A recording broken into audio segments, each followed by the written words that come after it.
মৰমৰ ছাত্ৰ-ছাত্ৰীসকল এইবাৰ আমি জীৱ আৰু পৰিৱেশ পাঠটোৰ চেপ্টাৰ 2 আমি এমচিকিউবোৰ সমাধান কৰোঁ আহাচোন।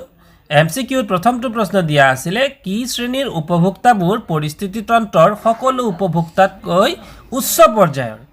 ইয়াতে অপশ্যন কেইবাটাও দিছিলে। অপশ্যন দিছে প্ৰথমটো প্ৰাথমিক উপভোক্তাবোৰ, দ্বিতীয় শ্ৰেণীৰ উপভোক্তাবোৰ, তৃতীয় শ্ৰেণীৰ উপভোক্তাবোৰ। গতিকে শুদ্ধ উত্তৰটো হ'ব তৃতীয় শ্ৰেণীৰ উপভোক্তাবোৰ। দ্বিতীয়টো প্ৰশ্ন দিছিলে পৰিস্থিতিতন্ত্ৰ কেনেদৰে গঠন হয়। উত্তৰটো হ'ব ইয়াতে কেইবাটাও অপশ্যন দিছে জৈৱিক উপাদানৰ পৰস্পৰ নিৰ্ভৰশীলতাই, অজৈৱিক উপাদানৰ পৰস্পৰ নিৰ্ভৰশীলতাই, তাৰপিছত দিছে জৈৱিক আৰু অজৈৱিক উপাদানৰ পৰস্পৰ নিৰ্ভৰশীলতাই। গতিকে শুদ্ধ উত্তৰটো হ'ব জৈৱিক আৰু অজৈৱিক উপাদানৰ পৰস্পৰ নিৰ্ভৰশীলতাই। তাৰপিছত আছিলে সিংহ কি শ্ৰেণীৰ উপভোক্তা। অপশ্যন কেইবাটাও দিছে প্ৰাথমিক উপভোক্তা, তৃতীয় শ্ৰেণীৰ উপভোক্তা, গৌণ বা দ্বিতীয় শ্ৰেণীৰ উপভোক্তা। গতিকে শুদ্ধ উত্তৰটো হ'ব গৌণ বা দ্বিতীয় শ্ৰেণীৰ উপভোক্তা। 4 নম্বৰ প্ৰশ্নটো আছিল বেক্টেৰিয়া আৰু ভেঁকুৰক কিয় বিয়োজক বুলি কোৱা হয়। এয়া আছিল আমাৰ 4 নম্বৰ প্ৰশ্ন। অপশ্যন কেইবাটাও আছে অজৈৱিক উপাদানৰ বিয়োজন ঘটাই বাবে, জৈৱিক উপাদানৰ বিয়োজন ঘটাই বাবে। ওপৰৰ এটাও শুদ্ধ নহয়, কিন্তু শুদ্ধ উত্তৰটো হ'ব জৈৱিক উপাদানৰ বিয়োজন ঘটাই বাবে। 5 নম্বৰ প্ৰশ্ন আছিল সালোক সংশ্লেষণ প্ৰক্ৰিয়াত বায়ুমণ্ডলৰ কোনবিধ গেছৰ প্ৰয়োজন। গতিকে ইয়াত অপশ্যন কেইবাটাও আছে। অপশ্যন হৈছে oxygen, 2 number option nitrogen, 3 number option carbon ডাই অক্সাইড। গতিকে আমাৰ প্ৰশ্নটো আছিল সালোক সংশ্লেষণ প্ৰক্ৰিয়াত বায়ুমণ্ডলৰ কোনবিধ গেছৰ প্ৰয়োজন। গতিকে সালোক সংশ্লেষণত আমি জানো মৰমৰ ছাত্ৰীসকল যে আমাৰ বায়ুমণ্ডলৰ কাৰ্বন ডাই অক্সাইডৰ প্ৰয়োজন হয়। 6 নম্বৰ প্ৰশ্ন খাদ্য শৃংখলৰ আৰম্ভণিতে সদায় কি থাকে। আৰম্ভণিতে কি থাকে আমি ইতিমধ্যে আলোচনাও কৰিছোঁ। ইয়াত অপশ্যন যদিও প্ৰাণী অনুজীৱৰ উদ্ভিদ দিছে, গতিকে শুদ্ধ উত্তৰটো হ'ব উদ্ভিদ। খাদ্য শৃংখল এটা আৰম্ভ যেতিয়া হয় প্ৰথমতে কিন্তু উদ্ভিদ থাকে। 7 নম্বৰ প্ৰশ্নটো এটাতকৈ অধিক খাদ্য শৃংখল মিলি কি সৃষ্টি হয়। খাদ্য শৃংখল মিলি কি সৃষ্টি হয়। অপশ্যন দিছে খাদ্যজাল, সালোক সংশ্লেষণ আৰু বিয়োজক। গতিকে শুদ্ধ উত্তৰটো হ'ব খাদ্যজাল। 8 নম্বৰ প্ৰশ্ন উদ্ভিদক উৎপাদক বুলি কিয় কোৱা হয়। ইয়াৰ অপশ্যনবিলাক দিছে উদ্ভিদে নিজৰ আহাৰ নিজে তৈয়াৰ কৰিব নোৱাৰে কাৰণে, উদ্ভিদে নিজৰ আহাৰ নিজে তৈয়াৰ কৰিব পাৰে কাৰণে, আৰু ওপৰৰ এটাও শুদ্ধ নহয়। গতিকে শুদ্ধ উত্তৰটো হ'ব উদ্ভিদে নিজৰ আহাৰ নিজে তৈয়াৰ কৰিব পাৰে কাৰণে। 9 নম্বৰ প্ৰশ্ন সেউজীয়া উদ্ভিদৰ পৰা খাদ্য আহৰণ কৰা প্ৰাণীবোৰ কি শ্ৰেণীৰ উপভোক্তা। গতিকে সেউজীয়া উদ্ভিদৰ পৰা খাদ্য গ্ৰহণ কৰে, গতিকে সেইটো হ'ব প্ৰাথমিক শ্ৰেণীৰ উপভোক্তা। ইয়াত অপশ্যন দিছে গৌণ উপভোক্তা, প্ৰাথমিক উপভোক্তা, তৃতীয় শ্ৰেণীৰ উপভোক্তা। কিন্তু উদ্ভিদৰ পৰা পোনছাটেই যিয়ে নেকি খাদ্য গ্ৰহণ কৰে সেইবোৰ হ'ব প্ৰাথমিক উপভোক্তা। 10 নম্বৰ পৰিস্থিতিতন্ত্ৰত প্ৰাণীবোৰে ইটোৱে আনটোৰ ওপৰত কিয় নিৰ্ভৰ কৰে। বাসস্থানৰ বাবে, খাদ্যৰ বাবে। ওপৰৰ ক আৰু খ দুইটাই শুদ্ধ। গতিকে শুদ্ধ উত্তৰটো হ'ব অনলি খাদ্যৰ বাবে, বাসস্থানৰ বাবে নহয়। নিগনিক কোনে খায়। অপশ্যন দিছে শহাপহুৱে, ফৰিঙে, সাপ আৰু শেন চৰাই। গতিকে উত্তৰটো হ'ব সাপ আৰু শেন চৰাই। 12 নম্বৰ প্ৰশ্নটো দিছিলে উপভোক্তা কেই প্ৰকাৰ। গতিকে আমি জানো ইয়াত অপশ্যন কেইবাটাও দিছে 3 প্ৰকাৰ, 5 প্ৰকাৰ, 4 প্ৰকাৰ। উপভোক্তা হৈছে 3 প্ৰকাৰ। 13 নম্বৰ প্ৰশ্নটো বিয়োজকে আমাক কেনেদৰে সহায় কৰে। উত্তৰটো হ'ব মৃতদেহ গেলি পচি যোৱাত সহায় কৰে, মৃতদেহ গেলি পচি নোযোৱাত সহায় কৰে। ওপৰৰ এটাও শুদ্ধ নহয়। গতিকে শুদ্ধ উত্তৰটো হ'ব মৃতদেহ গেলি পচি যোৱাত সহায় কৰে।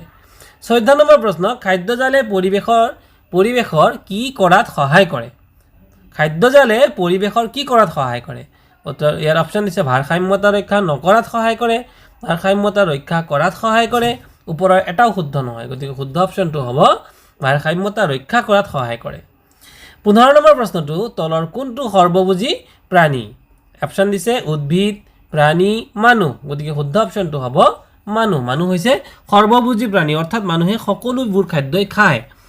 16 নম্বৰ প্ৰশ্নটো দিছিল উদ্ভিদে আহাৰ প্ৰস্তুত কৰোঁতে পৰিৱেশৰ অজৈৱিক উপাদান কি কি ব্যৱহাৰ কৰে।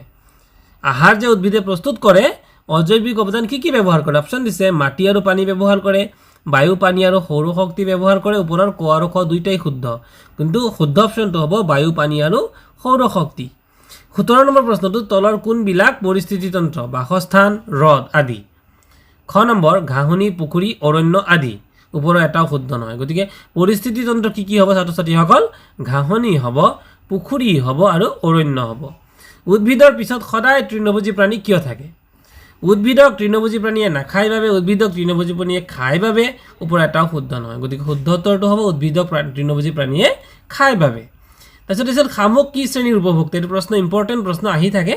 ইয়াত অপশ্যন কেইবাটাও দিছে তৃতীয় শ্ৰেণীৰ প্ৰথম শ্ৰেণীৰ আৰু দ্বিতীয় শ্ৰেণীৰ গতিকে শুদ্ধ উত্তৰটো হ'ব প্ৰথম শ্ৰেণীৰ ছাত্ৰ ছাত্ৰীসকল ইতিমধ্যে আমি শিকিছোঁ যে উদ্ভিদক পোনছাটিয়ে যিবোৰ জীৱই খায় তাকেই প্ৰথম শ্ৰেণীৰ উপভোক্তা বুলি কয় এতিয়া উদ্ভিদক আমি শামুকে জানো কি খায় শামুকে বিভিন্ন ধৰণৰ গছ-গছনি সৰু সৰু কুমলীয়া গছ-গছনিবোৰ খায় সৰু সৰু গছ খায় গতিকে শামুক হ'ব প্ৰথম শ্ৰেণীৰ উপভোক্তা এবাৰ 20 নম্বৰ প্ৰশ্ন খেন কি শ্ৰেণীৰ উপভোক্তা খেন চৰাই ইয়াতে অপশ্যন দিছে তৃতীয় শ্ৰেণীৰ উপভোক্তা প্ৰথম শ্ৰেণীৰ উপভোক্তা আৰু দ্বিতীয় শ্ৰেণীৰ উপভোক্তা গতিকে শুদ্ধ উত্তৰটো হ'ব তৃতীয় শ্ৰেণীৰ উপভোক্তা 21 নম্বৰ প্ৰশ্নটো সেউজীয়া উদ্ভিদে কেনেদৰে সৌৰ শক্তি আহৰণ কৰে অপশ্যন দিছে হৰিতকণাৰ সহায়ত হিপাৰ সহায়ত পাতৰ সহায়ত গতিকে শুদ্ধ অপশ্যনটো হ'ব হৰিতকণাৰ সহায়ত এবাৰ 22 নম্বৰ প্ৰশ্নটো বায়ু পানী মাটি পোহৰ আদি কি উপাদান উত্তৰটো হ'ব জৈৱিক অজৈৱিক ওপৰৰ এটাও শুদ্ধ নহয় গতিকে এইবোৰ কি হ'ব জৈৱিক অজৈৱিক ওপৰৰ এটা শুদ্ধ উত্তৰটো হ'ব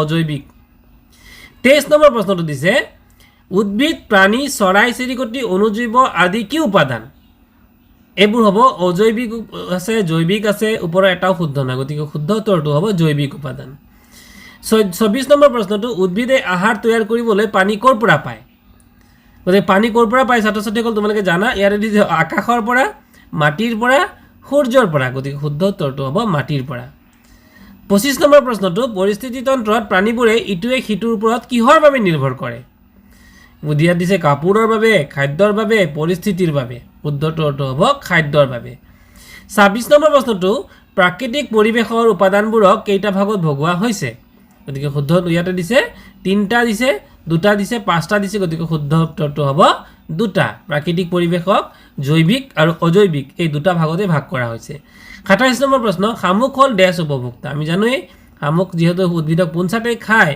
গতিকে শামুক হৈছে প্ৰথম শ্ৰেণীৰ উপভোক্তা আচলতে ইয়াতে প্ৰিন্টিং মিষ্টেক হৈছে এইটো তৃতীয় শ্ৰেণীৰ লিখা হৈছে কিন্তু তৃতীয় শ্ৰেণীৰ নহয় প্ৰথম শ্ৰেণীৰ উপভোক্তা তাৰপিছত 28 নম্বৰ প্ৰশ্নটো আটাইতকৈ অধিক ডেছ মিলি খাদ্যজালৰ সৃষ্টি হয় বিয়োজক খাদ্য শৃংখল উত্তৰটো হ'ব খাদ্য শৃংখল তাৰপিছত দিছে খেন হ'ল দ্বিতীয় শ্ৰেণীৰ উপভোক্তা গতিকে কোন শ্ৰেণীৰ আচলতে এবাৰ প্ৰশ্নটো ভুলকৈ হৈছে যে খেন হ'ল ডেছ শ্ৰেণীৰ উপভোক্তা গতিকে হেন চৰাই হ'ব দ্বিতীয় প্ৰথম তৃতীয় গতিকে উত্তৰটো হ'ব হেন চৰাই হৈছে তৃতীয় শ্ৰেণীৰ উপভোক্তা তাৰপিছত একেবাৰে শেষত 30 নম্বৰ প্ৰশ্নটো খাদ্যজালত এটাতকৈ খাদ্য শৃংখল থাকে গতিকে এটা খাদ্যজাল এটা তোমালোকে জানা ছাত্ৰ ছাত্ৰীসকল যে বিভিন্ন জীৱই খাদ্যৰ ওপৰত নিৰ্ভৰ কৰি প্ৰথমতে উদ্ভিদৰ ওপৰত প্ৰথমে উদ্ভিদ যি জীৱই খায় সেইটো হৈছে প্ৰথম শ্ৰেণীৰ উপভোক্তা আৰু প্ৰথম শ্ৰেণীৰ উপভোক্তাক যিয়ে খায় সি হৈছে দ্বিতীয় শ্ৰেণীৰ উপভোক্তা দ্বিতীয় শ্ৰেণীৰ উপভোক্তাক যিয়ে খায় সি হ'ব তৃতীয় শ্ৰেণীৰ উপভোক্তা আৰু দ্বিতীয় শ্ৰেণীৰ উপভোক্তাটো গৌণ উপভোক্তা বুলিও